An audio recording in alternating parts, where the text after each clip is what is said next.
కబురులు చెప్పే సాయంత్రం, గాజుల చప్పుడు వినిపిస్తే గుండెలో పుట్టే సంబరం. చిటికెన వేలి పట్టుకుంటే చెమట పుట్టే సిగ్గమ్మా, బావంటే చాలు అంటావే బుగ్గలెక్కే రంగమ్మా. పల్లెటూరి బావా నేనే,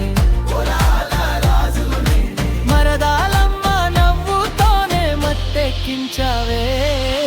ఎర్రని బొట్టు నుదుటాన ఎండలో మెరిసే బంగారం, ఎడమ చెవిలో పువ్వులెట్టి చూపిస్తావే సింగారం.